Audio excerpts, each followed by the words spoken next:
At Starbound, we tell stories the human way, not with artificial voices or AI slop. After all, what's HFY without humanity? Subscribe to keep it that way. I'm Larissa. Let's begin. It happened faster than the Brilir Emperor or his family could have imagined. One moment, life in the imperial palace was normal, with Princess Itily arguing with her father about the situation in the outer colonies early that morning, before the merchants and politicians arrived for their meetings.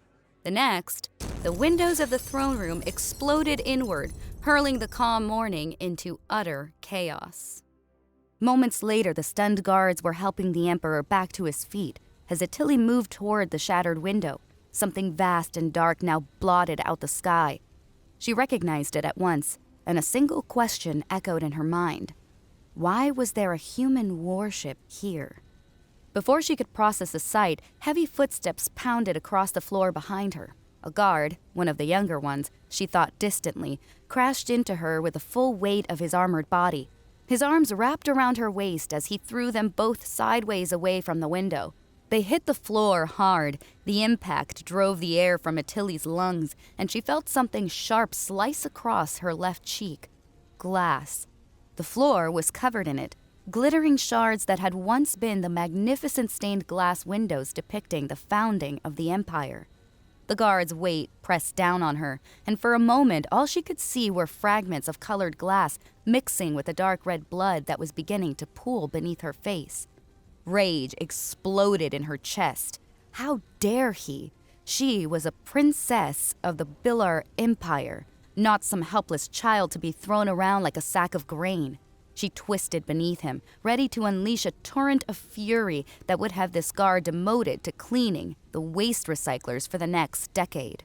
His blue skin had gone pale, almost gray. His eyes were wide, the pupils dilated with absolute terror. His long ears, which should have been standing proud or at least relaxed, were shaking so violently that she could hear them trembling against his helmet. His mouth moved, but no words came out. He wasn't looking at her. He was looking up, through the shattered window, at the shadow that had swallowed the sky. The anger drained from her body as quickly as it had come. Itily pushed herself up slowly, carefully, mindful of the glass embedded in the floor. The guard scrambled back, still trembling, and she rose to her full height. Glass fragments tumbled from her ceremonial robes, the dark purple ones with silver threading that she'd chosen specifically because they made her look older, more authoritative. She brushed at them methodically, buying herself time to think. "That," she said, her voice traveling across the suddenly silent throne room, "is a human warship." The guard who had tackled her made a small, strangled sound. "If the humans wanted us dead," Itily continued, still brushing glass from her sleeves and somehow staying calm, "hiding behind a wall would mean nothing. Being on the lowest floor would mean nothing. Even retreating to the imperial bunkers would mean nothing." She paused, finally looking up to meet the eyes of every guard, every advisor, every trembling soul in that room. "If that ship has reached the skies of our capital, the only thing left for us is to learn what we have done to offend humanity." The silence that followed was absolute. Itily felt a sharp pain in her cheek and remembered the cut. She turned, looking for something reflective, and her eyes fell on the only mirror that had somehow survived what the windows hadn't. It hung on the far wall, slightly crooked now, but intact. She walked to it, aware of every eye following her. What she saw in that 2-second glimpse made something in her stomach twist. Her usually beautiful face, the one that had graced imperial portraits and appeared on currency across 36 worlds, now bore a jagged cut right through one of her distinctive black spots. A drop of red blood flowed from the wound. Her black hair, which she'd spent 20 minutes arranging that morning, hung in disheveled tangles around her face.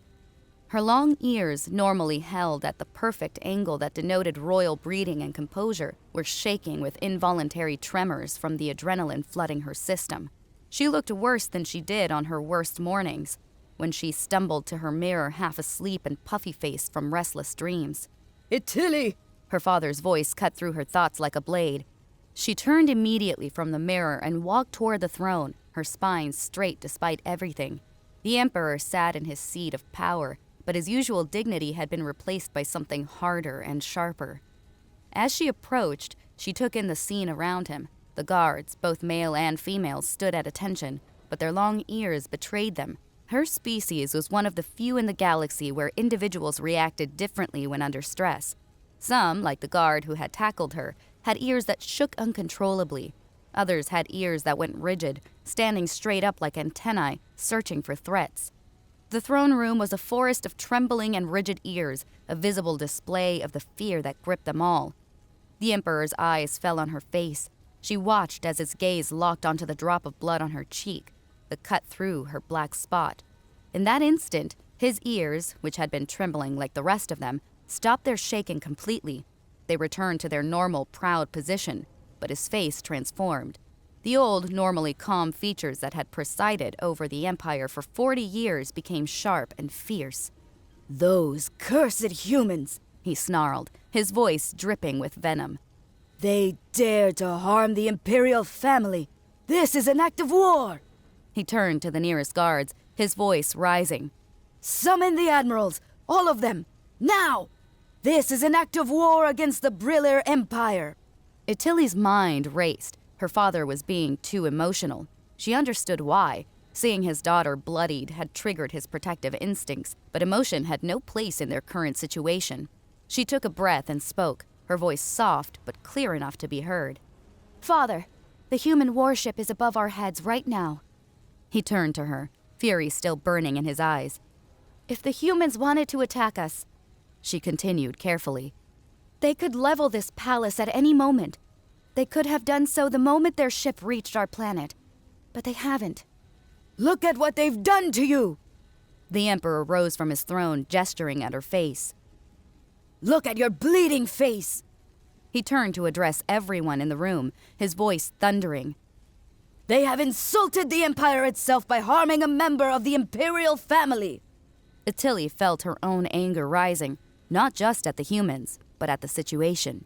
Still, she kept her voice level. "Father, no one was actually hurt by whatever the shockwave was. I was only injured because a guard acted—" She paused, searching for the right word. She wanted to say stupidly, but seeing how angry her father was, she reconsidered. "with good intentions, but little necessity." The Emperor's eyes swept the room, his gaze stopping for a moment on the guard who had tackled her. The poor male looked like he wanted to sink through the floor. The Emperor turned back to his daughter, and to the two advisors who stood trembling beside the throne. "What should we do then?" he asked, and there was a dangerous edge to his voice. The first advisor, an elderly male named Vortis, spoke up immediately. "Your Majesty, we should use the old tunnels. They were built during the founding wars, specifically for situations like this. We can evacuate the imperial family to the mountain fortress and—" No, the second advisor, a female named Alara, interrupted. "The emergency ships, they're small, maneuverable. The humans won't be able to track them all if we launch them in different directions. We can scatter the imperial family across the empire and—" "Or," Itily said, her voice cutting through the increasingly frantic plans, "we could try talking to them." Both advisors turned to stare at her as if she'd suggested they all jump out the broken window. "The ship is still there," she continued, glancing back at the window to confirm. The massive shadow hadn't moved. "and they haven't attacked yet. That has to mean something." Her father made that weird sound with his throat, a sort of rumbling growl that was a habit particularly his, not normal for their species. It meant he was thinking deeply, weighing options. After a moment, he looked at his two advisors. "Who should go talk to these humans?" he asked. "The ambassadors are off-world. We clearly need someone right now." The two advisors exchanged a look of pure panic. "Your Majesty," Vortis stammered. I am not trained for this kind of negotiation. I am only a domestic policy advisor, trade agreements and taxation codes. That's my expertise, not—" "I handle cultural affairs," Alara added quickly. "Museum funding and artistic preservation. I'm just a mere advisor. Surely there must be someone better qualified." Itily felt a spike of anger inside her chest. These were the same two advisors who were always boasting at state dinners about their close working relationship with the Emperor. about how they had his ear on all matters great and small. But now, when that relationship might require them to actually put themselves at risk, they were just simple advisors. She noticed her father's ears go stiff in a particular way, a subtle tell she'd learned to read over the years. He was thinking the same thing. I see, The Emperor said slowly. So you think I should go instead? Both advisors' eyes went wide. Then perhaps I should, He continued, and a dark laugh escaped him. though I can't promise I won't declare war on their stupid human faces the moment I see them. The advisors began to panic, talking over each other, but before they could form coherent sentences, Itily spoke. I must go. The Emperor's head snapped toward her. Absolutely not. You weren't against it when my brother went to the other side of the galaxy to negotiate peace in enemy territory, She pointed out, keeping her voice steady. That was different, Her father said firmly. Different how? Itily challenged. Because he was the crown prince? She paused, then added with calculated bluntness. Or because I lacked the dangling bits between my legs? Awkward silence crashed over the throne room like a gravitational wave. Even the guards seemed to hold their breath. Itily held her father's gaze, refusing to look away, refusing to back down. The seconds stretched into what felt like hours. Finally, the Emperor sighed, a long, heavy sound that made him look every one of his ears. You may go, He said quietly. but you will take the lead guard with you. His voice hardened.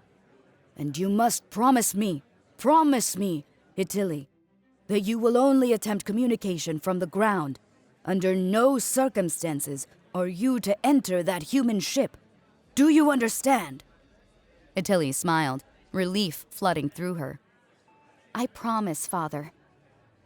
Her eyes were already searching the room for the lead guard, already planning what she would say to the humans, already thinking 3 steps ahead. She should have known better. 1 hour later, Itily sat in a small shuttle that was being guided into the docking bay of the enormous human warship, and the lead guard beside her was trembling so hard that his armor rattled. It's going to be fine, She told him for the 7th time, though she wasn't entirely sure she believed it herself. The human voice came through the shuttle's communication system again, calm and professional. Brilir shuttle, adjust your approach vector by 0.3 degrees. You're doing great. The human conducting their approach was named Captain Keaton Mueller, and he'd been nothing but polite since they'd first made contact. That politeness was one of the few things keeping Itily from completely regretting her decision to do the exact opposite of what she'd promised her father. She hadn't wanted to break her promise, but the humans had been difficult over the communications, demanding, not requesting. Demanding that a high-level official come inside to their ship to speak with their ambassador. It smelled like a power play, designed to make them even more uncomfortable than they already were in their own home, on their own planet, which had been so directly invaded. The only silver lining was that Captain Mueller seemed decent. When she and the lead guard had first entered their tiny shuttle, terrified and uncertain, his voice had come through the calm with unexpected warmth. "Hey, I know this is scary," he'd said, "but try to think of it this way. You're about to see the inside of a Retribution-class warship. There are human military buffs who would give their left arm for this opportunity. Though, hopefully under better circumstances. Maybe with less possibility of interstellar war." He'd paused. "Too soon for jokes? Sorry, my wife says I have terrible timing." Despite everything, Itily had laughed. It had been a small, strangled sound, but it had been a laugh. Now, as the shuttle settled onto the landing platform with just a bump, she felt that momentary amusement evaporate. The docking bay doors sealed behind them with an ominous and very long hiss. Through the viewport, she could see humans in military uniforms gathering around the shuttle. "Okay." Captain Mueller's voice came through one last time. "When you exit, just follow me. I'll get you to the ambassador. And hey, I know this seems bad, but the ambassador's actually a good guy. If everyone stays calm, this will be resolved quickly. Trust me." Itily wished she could trust him. But as the shuttle door opened and she stepped out, the lead guard at her side, she felt the weight of dozens of human eyes on her. They looked at her with distrust, with hostility, as if she were the enemy to be fought against. It felt strange. She didn't have any bad blood with humans. Her species didn't either. As far as she knew, and she was rather well informed about the secrets of the Empire, more informed than most, thanks to her habit of reading classified reports that her father's advisors carelessly left lying around. So why were they looking at her like that? Captain Mueller met them at the bottom of the shuttle ramp. He was younger than she'd expected, perhaps early 40s in human years, with sandy hair and a kind face that seemed at odds with his military uniform. He gave her a small, apologetic smile. "Princess Itily, I presume. Welcome aboard the Retribution. If you follow me, the ambassador is waiting." The walk through the ship passed in a tense blur. Captain Mueller kept trying to make conversation, pointing out features of the ship, explaining human naval traditions. Itily appreciated his efforts, but every human they passed stared at her with that same hostile suspicion. Some whispered to each other as she walked by. None of them smiled. Her ears were trembling again, she realized. She forced them to stillness through sheer willpower. They stopped in front of a meeting room guarded by 2 humans in full tactical gear, armor, weapons, the works. Captain Mueller turned to them apologetically. "I'm sorry, but the guard has to stay outside. The ambassador will only meet with the princess alone." The lead guard stepped forward immediately, his hand moving to his weapon. Absolutely not. I swore to protect her with my life, and I will not. "It's fine," Itily said, cutting him off. She could see how afraid he was, could see the way his hands shook despite his brave words. She felt her own adrenaline spiking, felt her ears beginning to tremble again despite her efforts to control them. But Captain Mueller had been kind, and he'd said the ambassador was a good guy. And the humans had a reputation for being fair, for honoring their word, for valuing justice and due process. Of course, she also remembered a few stories about human pirates that were quite scary, and the human military's capacity for violence was legendary across the galaxy. "I choose to believe the humans will be fair," she said, meeting her guard's eyes. "I know their reputation as a species." "Princess, please." "Stay here," she ordered. "That's a command." The door opened. Itily walked through it before she could change her mind. Behind her, she heard the lead guard's protest cut off as the human guards blocked his entry. The meeting room inside was surprisingly nice. Comfortable chairs, a table made of real wood, soft lighting that was actually quite pleasant. It looked more like a corporate boardroom than a military briefing space. The human ambassador sat in what looked like to be a leather-cushioned chair, consuming a hot beverage from a ceramic mug. He was male, around 30 human years old if her memory from cross-species affairs training could be trusted. His name came to her after a moment. Trent. Ambassador Trent something. She'd seen his file when her father had received the list of new human diplomatic appointments. The ambassador turned to look at her as the door sealed behind her. The first words out of his mouth made her blood boil. "Really? I can't believe the old emperor sent his daughter instead of coming in person." Her voice came out sharper than she'd intended. "You should count yourself lucky that it's me, Ambassador. If my father were here, he would have declared war after hearing those words." The human laughed, as if he'd just heard a very funny joke. "Yeah, I believe that, since the declaration of war arrived on Earth yesterday, pretty strongly worded. Said that any human ambassador leaving Earth would be considered a target by the Empire. Your family's empire." Itily felt the floor drop out from under her. "What? There has to be a mistake." The ambassador leaned back in his chair, studying her with sharp eyes. "So that's your strategy? Play crazy and uninformed. Princess, that might work on the Galactic Council, who need a full investigation and 3 committees before they can find accountability for anything. But it won't work on humanity." "I'm not playing at anything," Itily said, struggling to keep her voice level. "And I don't understand how you can be so sure my people declared war against Earth." "How can I be sure?" the ambassador challenged. The ambassador rose from his seat, setting his mug down with a sharp click. Let me explain what's obvious to everyone except apparently you. Yesterday, an official ship arrived on Earth unannounced. It landed without properly respecting the instructions from air traffic control, basically told them they would land anywhere they wanted. Then a delegation of 7 members of your species, all wearing the imperial insignia on their chests, mind you, walked right up to our oldest, most respected ambassador, and they basically shoved a declaration of war in his face. He paused to take a sip from his mug, and Itily found herself frozen, unable to process what she was hearing. It was a rude letter, the ambassador continued, with that blue official seal of your father's that your species loves to boast is impossible to replicate. Very fancy, super official. Exactly what we see as an act of war.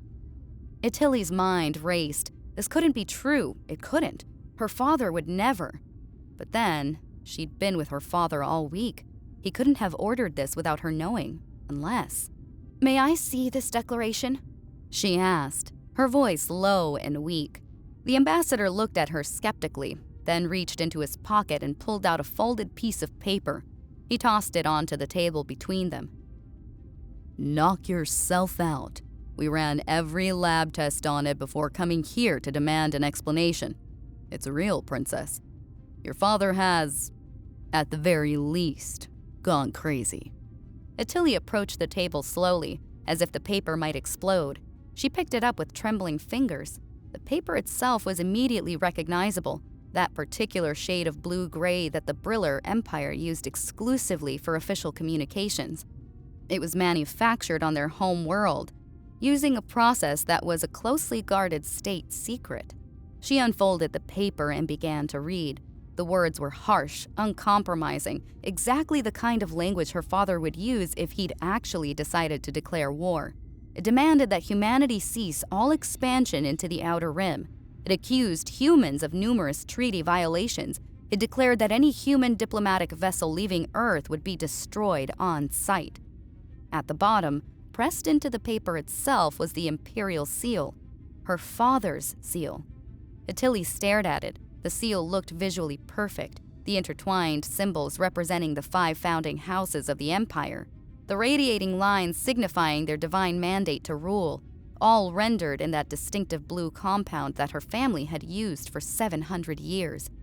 She closed her eyes and ran her fingertips over the seal. Her species had evolved on a world with limited visibility, thick forests and perpetual fog, and had developed extraordinarily sensitive touch.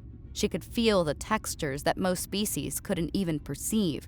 The texture was right. Every ridge, every depression, every subtle variation in the pressed compound matched what it should be. She was almost ready to accept the human version of events. Her father must have gone mad. There was no other explanation except… On impulse, she brought the seal close to her face and inhaled. Her eyes went wide. She froze in place, the paper trembling in her hands. Princess? The ambassador's voice seemed to come from very far away. Are you still breathing? Itily's mind raced, pieces falling into place with horrible clarity. She scrambled for words, her thoughts moving faster than her mouth could form them. The seal, she managed to say. It's almost perfect. Almost? The ambassador leaned forward. The scent mark, Itily whispered. It's almost perfect, but it's wrong. Wrong in a way only one person could have made it. Who? She looked up at the ambassador, and she knew her face must have shown her shock. My brother. The ambassador's expression shifted from suspicion to confusion. Wait, your brother sent this? Not your father. Itily smelled the seal again, bringing it right to her nose, breathing in the complex scent markers that were invisible to most species but obvious to hers. There was no doubt, none whatsoever. I'm certain, she said. I remember we used to forge our tutor's signature when we were children to get out of lessons. My brother always skipped the chemistry classes. His knowledge still has some gaps to this day. He can replicate the visual appearance and texture perfectly, but he never gets the scent markers quite right. He mixes the proportions incorrectly. The ambassador was silent for a long moment, a vague look in his eyes as if he were communicating with someone else through an implant, then spoke. I mean, using humanity to assassinate your father. That's creative. He paused. And spectacularly stupid. What if we had just attacked the planet instead? Itily felt like she was going to be sick. The ambassador was right. If this was true, and it was, she knew it was, then this was the single stupidest thing her brother had ever done, by far, by an enormous margin. Her brother, the crown prince, had tried to trick humanity into killing their father so he could take the throne. She bowed deeply to the human ambassador, deeper than she had ever bowed to anyone except her father. Please, she said, and she didn't care that her voice was shaking. Please don't kill my brother before he has a trial. Our species has life sentences, harsh punishments, but he deserves a trial, at least that. The ambassador scratched his head, looking uncomfortable for the first time since she'd entered the room. After a long pause, he spoke. I mean, we came here to show force and to dissuade you folks from starting a war, not to pursue justice. If there's no war, I suppose you can deal with it your own way. Thank you, Itily whispered. Thank you. But she remained frozen in place, her mind now grappling with a new problem. How was she going to tell her father that his son, his heir, had tried to kill him by manipulating humanity into doing the dirty work? The minutes passed. She stood there, motionless, the declaration still clutched in her hands. She didn't know how long she'd been silent when the ambassador spoke again, and this time his voice was completely different. Gentle, warm, concerned. Princess, would it help you if we captured your brother and delivered him to you? Itily's head snapped up. Think about it. The ambassador continued. You don't have a way to know if he has a backup plan. What if he's arranged another accident to happen to your father once we leave? What if there are more assassins, more plots we don't know about? Itily made a fist, her nails digging into her palm. She was making a decision that wasn't technically hers to make, but her father would be too emotional, too heartbroken to think clearly. Someone had to protect him. I would be forever grateful if you did that, she said. The ambassador extended his hand toward the door. Then come with me to the bridge. What followed was a repetition of the sonic boom that had shattered the imperial palace windows that morning. But this time, it happened at a different palace, her brother's private estate on the northern continent. And this time, the humans didn't wait in their ship. Itily watched from the bridge of the Retribution as dozens of armored figures dropped from the ship using some kind of jetpack technology. They moved with frightening speed, a coordinated dance of military power that took less than 3 minutes from deployment to extraction. Her brother didn't even have time to activate his personal shields before human soldiers crashed through the windows of his private chambers and seized him. In the weeks that followed, Itily faced trials she'd never imagined. The legal proceedings were exhausting, filled with lawyers and witnesses and evidence presented in excruciating detail. The political instability was worse. Factions within the empire trying to use the chaos to advance their own agendas, claiming the imperial family was weak, that new leadership was needed. And worst of all was her father, the emperor with the broken heart, who had aged a decade in a week, who looked at the empty seat where his son used to sit at state dinners and said nothing, but whose ears drooped in a way Itily had never seen before. But there was one piece of good news, one bright spot in the darkness. Earth had allowed a certain warship with a certain ambassador to remain in orbit around the Brilir homeworld, to prevent chaos and ensure a smooth transition of power. The Retribution hung in their sky like a guardian, rather than a threat now. And Itily was glad for it, glad in a way that surprised her. Because when the political pressure became too much, when the hostile factions within the empire grew too bold, when assassination attempts were made against her father by those who thought the imperial family was vulnerable, the humans were there. Captain Keaton Mueller, who had guided her shuttle with such kindness, became a regular presence in the palace, coordinating security with the Imperial Guard, and Ambassador Trent, who had been so hostile and suspicious at first, became something like a friend. He taught her about human coffee, that hot beverage he'd been drinking, and explained human politics in a way that helped her navigate the complex situation she found herself in. Her brother stood trial. He was found guilty of attempted regicide, treason, and conspiracy to start an interstellar war. The sentence was imprisonment for 3 lifetimes, a symbolic punishment since he only had 1 life to serve, but one that satisfied both Brilir law and human observers. Her father never visited him in prison. Itily did once, because she felt she should. Her brother looked smaller somehow, diminished. He didn't apologize. She didn't expect him to. 6 months after that terrible morning, when the windows exploded and changed her life, Itily stood in the same throne room, now repaired, the stained glass windows replaced with even more beautiful versions commissioned from the finest artists in the Empire. She looked up at the sky through the clear sections of glass and saw the retribution still there, a dark shape against the stars. They're scheduled to leave next week, her father said quietly, coming to stand beside her. His ears were upright again, his face no longer quite so haggard. Time was healing him, slowly. I know, Itily said.